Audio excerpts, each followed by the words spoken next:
parler donc de cet espace de jeu qu'ils doivent à chaque fois aménager pour ne pas se retrouver hors jeu. Pour moi, ce périmètre doit se situer, comme le montre le titre de ma communication, entre ce que j'appelle rigueur scientifique et dépenses spéculatives. Le discours critique que nous produisons doit à la fois tenir compte d'une certaine rigueur, appelons-la scientifique à défaut d'autre chose, et donc qui implique une démonstration rigoureuse et aussi de l'inévitable investissement subjectif, parce que nous manipulons un matériau un peu spécial. Le texte littéraire est lui-même le produit d'une subjectivité. Je vais expliquer le titre de la communication. Donc, je range sous le vocable de discours critique l'ensemble de toutes les productions, les commentaires, les analyses, les cours que nous produisons dans le cadre de notre métier d'enseignant. Ce sont aussi les travaux que réalisent nos étudiants dans les analyses que nous leur demandons de produire quand ils traitent un texte, un sujet d'examen, ou encore les différents travaux de recherche, les exposés, ou encore, de manière plus élaborée, les mémoires de master, ou encore de thèse de doctorat. J'ai accompagné ensuite le syntagme par deux autres, rigueur scientifique et dépenses spéculatives. Ces deux syntagmes demandent à leur tour d'être explicités. Je dirais que pour le premier, donc le rigueur scientifique, il suppose un raisonnement démontrable et bien construit. Le deuxième, au contraire, laisse plus de liberté, plus d'espace au discours, et quand celui-ci se déploie, il se laisse emporter par une certaine subjectivité, et donc le volume de la parole n'est pas tenu alors de respecter un certain ordre, une grammaire, un dispositif particulier. Il nous faut maintenant définir la nature de cet autre discours, ce discours premier, le texte littéraire que nous commentons, analysons. Parmi les innombrables définitions de la littérature, j'en retiendrai celle-ci. Pour Jacques Rancière, l'auteur de la parole muette, la littérature, c'est comme ça qu'il définit la littérature, désigne une ouverture des frontières entre les discours, et il n'y a pas d'expert de cette ouverture. L'important, c'est de dégager des capacités d'élargissement de l'expérience qu'elle porte en elle. Cela n'est pas l'objet d'aucune méthode spécifique. Je relis ce dernier passage. L'important, c'est de dégager des capacités d'élargissement de l'expérience qu'elle porte en elle. Cela n'est l'objet d'aucune méthode spécifique. C'est quoi alors dégager des capacités d'élargissement de l'expérience qu'elle porte en elle, que la littérature porte en elle? Et pourquoi, selon Jacques Rancière, ce genre de réflexion ne relèverait-elle pas d'une méthode scientifique? Et c'est quoi cette expérience? Celle-ci relève de ce que Henri Maldinet appelle le surgissement. Le surgissement de ce qui n'est pas attendu. Je cite donc Henri Maldinet qui écrit « L'apparaître d'une œuvre d'art, écrit-il, ne confirme ni les anticipations d'un projet, ni l'espoir d'une attente. Il est un événement transformateur, un événement qui ne se produit, un événement ne se produit pas dans le monde. Il ouvre un monde et une forme de présence et d'existence inédite. Nous ne sommes pas présents à une œuvre d'art qu'à nous transformer selon elle. » Fin de citation. Et qu'est-ce qu'on peut donc atteindre? Est-ce qu'on peut donc atteindre cette parole à partir, par exemple, de la poétique, qui ne s'occupe pas réellement du texte, mais plutôt de ce que Gérard Genette appelle l'architecte, ou si l'on préfère, l'architextualité du texte, c'est-à-dire l'ensemble des catégories générales ou transcendantes, type de discours, mode d'énonciation, genre littéraire, etc., dont relève chaque texte singulier. Ça, il le dit dans Palimpseste, qu'il a publié en 1982 aux éditions du Seuil, page 39. C'est ce qui fait donc douter Jacques Rancière quant à la capacité d'une lecture scientifique du texte littéraire. Les raisons de son refus de croire, les raisons du refus de Jacques Rancière de croire à l'exigence d'une théorie de la littérature sont donc doubles. D'une part, la tâche qui consiste à dégager les éléments du langage littéraire participe encore d'une volonté d'un partage des territoires et des activités. D'autre part, l'activité propre du lecteur, sa subjectivité, constitue l'œuvre non en objet d'art, mais en monde. Sur un monde, écrit-il, on ne fait pas de théorie, on fait son propre poème. Le travail du critique, donc du critique philosophe, peut changer de nature. Il élargit les propositions de monde alternatifs que construisent les œuvres. C'est donc toujours aussi un travail d'artiste. L'œuvre, c'est d'abord un événement de pensée, pour reprendre encore une fois les termes de Jacques Rancière, ou encore, pour reprendre une autre définition d'un autre théoricien, celle de Jacques Bouvresse, l'auteur de La connaissance de l'écrivain, pour qui la littérature est une voie d'accès qui ne pourrait être remplacée par aucune autre à la connaissance, à la vérité. C'est, entre autres, pour cette raison, que certains rejettent ces classifications systématisantes, car l'activité propre du lecteur, donc du critique, sa subjectivité, constitue l'œuvre non en objet d'art, mais en monde. Sur un monde, on ne fait pas de théorie, on fait son propre poème. Comment alors nommer ce lieu insituable, infigurable? Comment appréhender le présent du langage comme un moment où doit renaître la relation humaine à partir d'un état de dispersion? Ou encore, on peut se poser une autre question, comment interroger ce que Jacques Rancière, encore lui, appelle le double fond, qui relève d'une dimension herméneutique et qui nécessite le travail d'une intelligence autre. Adapter un savoir théorique qui s'appuie sur un métalangage, prenant la littérature pour objet, est une opération risquée. Ce genre de lecture ne peut s'accommoder d'une rationalité bâtie sur une entreprise de systématisation taxinomique. C'est ce que l'on reproche souvent aux analyses scientifiques de la littérature, d'accord, c'est-à-dire leur froideur, leur insensibilité et leur caractère totalisateur et systématique. La littérature, ce n'est pas du langage quelconque. Elle porte en elle, elle porte à la parole, écrit le philosophe Jean-Louis Chrétien, ce qu'il y a de plus essentiel dans les événements. L'écriture est tout autre chose qu'un langage rendu à la pureté de sa matérialité signifiante. L'écriture signifie l'inverse de tout propre du langage, elle signifie le règne de l'impropriété. On parlera donc à ce niveau de l'espace plastique de l'œuvre, car la lecture est une expérience active et non la consommation passive d'un signifié préétabli. Porter à la parole ce qu'il y a de plus essentiel dans les événements est une autre façon d'envisager la littérature comme le lieu principal où l'on affûte une attention au style, à la foule des manières d'être, aux façons infiniment différenciées d'habiter le monde et de lui donner sens. Il faut donc remplacer l'expérience de lecture dont, comme le préconise la théoricienne française Ariel Macé, à l'intérieur d'une vaste stylistique de l'existence.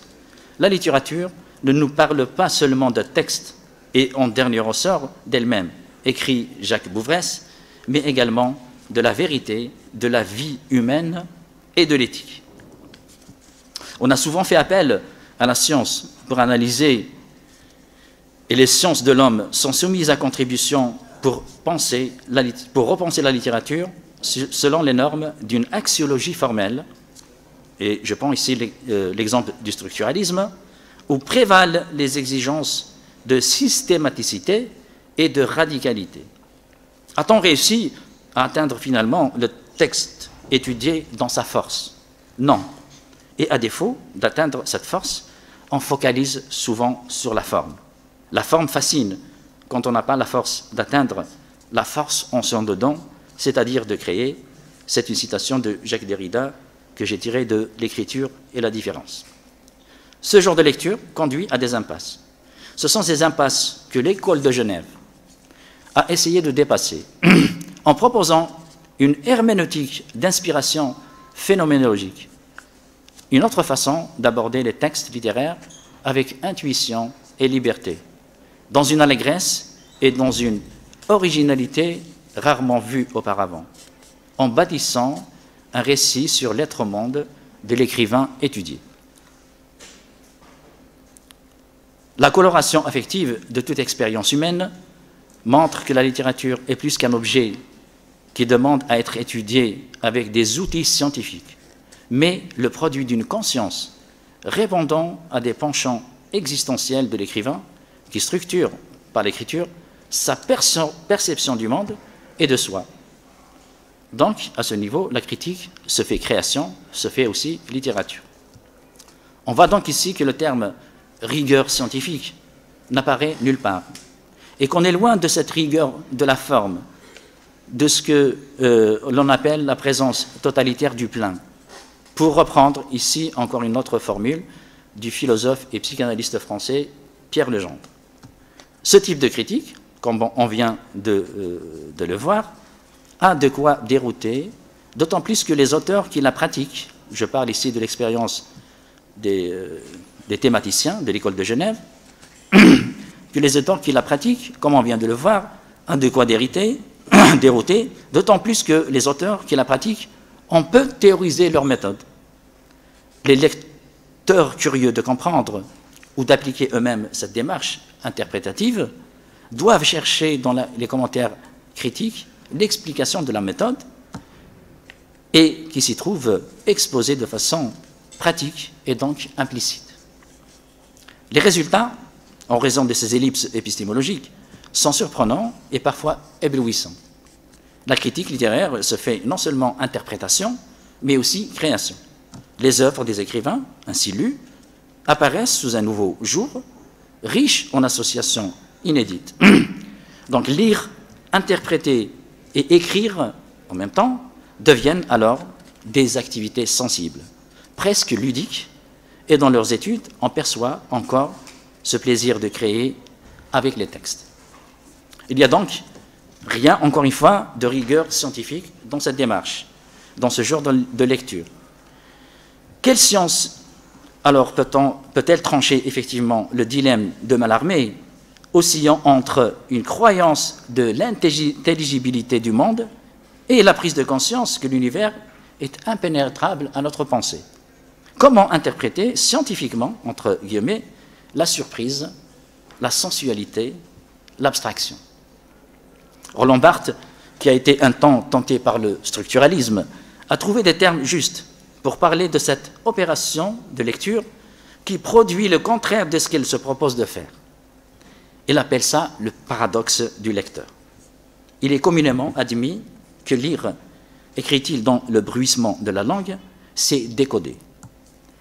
Décoder, deux points, des lettres, des mots, des sens, des structures, et cela est incontestable, c'est évident. Mais en accumulant les décodages, puisque la lecture est de droit infini, en notant le cran d'arrêt du sens, en mettant la lecture en roue libre, ce qui est sa vocation structurelle, c'est ce que font les thématiciens, le lecteur est pris dans un renversement dialectique. Finalement, il ne décode pas, il surcode, il ne déchiffre pas, il produit. Il entasse des langages, il se laisse infiniment et inlassablement traverser par eux. Il est cette traversée. Fin de citation. Et au final, et à suivre le raisonnement de Barthes, c'est le texte qui nous traverse. La lecture est une expérience active et non pas la consommation passive d'un signifié préétabli. C'est cela le sens même de la recherche, c'est-à-dire investir un capital expérience. Prendre le mot expérience au sens que donne à ce mot le philosophe Jean-Marie Schaeffer, qui écrit, je cite, « L'expérience est l'ensemble des processus interactionnels de nature cognitive, émotive et volitive qui constituent notre relation avec le monde et avec nous-mêmes, ainsi que l'ensemble des compétences acquises par la récurrence de ces processus. » On peut pousser encore plus loin cette expérience, cette façon de lire en dehors de toute forme de systématisation et un savoir théorique qui s'appuie sur un métalangage prenant la littérature pour objet et dire avec Jacques Garelli que lire un poème ne peut être réduit à une activité de connaissance sémantique. C'est une épreuve d'être. Le génie des poètes est de saisir spontanément, mais aussi de le faire éprouver dans les parcours temporalisateurs que leur texte propose au lecteur. Donc cette liberté ne doit pas nous conduire aussi, à son tour, à des impasses. Les risques d'une surinterprétation des textes causés par un abus de liberté interprétative ne sont pas loin. Un discours qui parfois frise avec le solipsisme est nocif aussi. Il ne s'agit pas de bannir la science, de faire l'impasse sur certains acquis que certaines approches scientifiques ont apportés dans la compréhension d'un texte, dans la construction d'un raisonnement, dans la confection d'un article. Nous en produisons une quantité durant toute notre carrière. Il faut juste s'appliquer et ne pas tomber dans l'excès de méthode et faire comme le préconise Antoine Compagnon, pour qui, je cite, « théorie ne voudra dire ni doctrine, ni système, mais attention aux notions élémentaires de la discipline, élucidation des préjugés de toute recherche ou encore perplexité méthodologique. » Il faut pour cela, donc, fixer un cadre épistémique qui sortirait en même temps des théories desséchantes et des surinterprétations abusives et sclérosantes, dans ce que Walter Benjamin appelle la surdénomination. La littérature est une manière unique d'aborder le monde et d'entrer en relation avec lui. Par l'art seulement, écrit Proust, dans À la recherche du temps perdu, nous pouvons sortir de nous, savoir ce que voit un autre, de cet univers qui n'est pas le même que le nôtre, et dont les paysages nous seraient restés aussi inconnus que ce qu'il peut y voir dans la Lune. Ce que dit Proust ici peut être dit aussi à propos de la lecture, de la critique.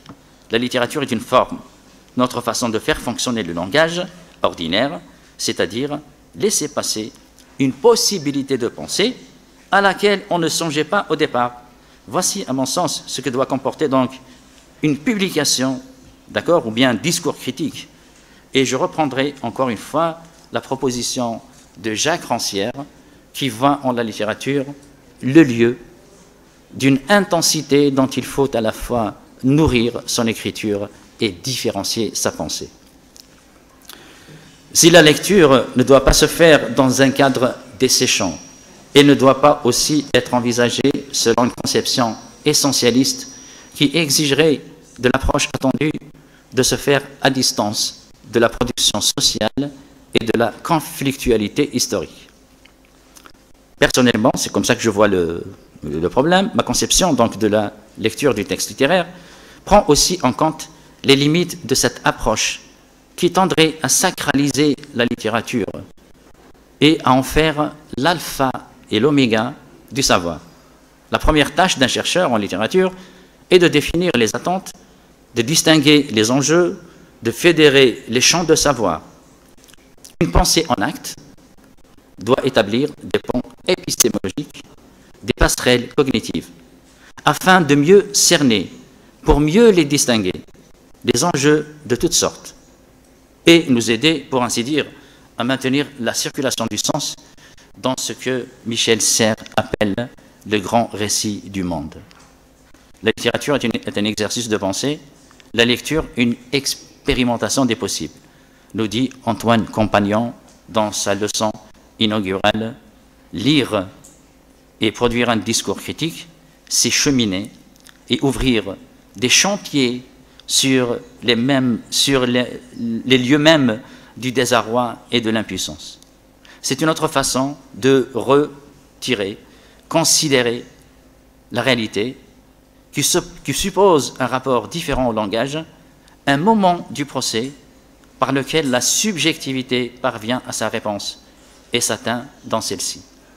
Il s'agit donc à la fois d'un renouvellement du regard et du langage par lequel ce même regard se soutient et ne peut édifier l'intériorité dont elle procède qu'à condition de ne pas s'assujettir au signifié dont les mots sont porteurs dans l'universel reportage, qu'à condition de suspendre dans son usage paradoxal des mots les significations constituées par l'assentiment du monde et de son règne. Lire, c'est désirer un texte, c'est désirer le texte, le rendre désirable, développer une pensée singulière et exigeante, qui refuse les généralités et les surplans totalisateurs. C'est épouser les rythmes et les secousses auxquelles est soumis le jeu lyrique, qui se dilue dans une multiplicité d'instances perceptives. La lecture est déconstructrice du désir d'écrire, écrit Barthes, mouvement tout tendu vers ce quelque chose d'inaccessible à la science. Lire, c'est accueillir le surgissement de ce qui n'est pas attendu. Et c'est à partir de cet écart, cet espace indéterminé, que doit parler le lecteur, le critique du texte littéraire.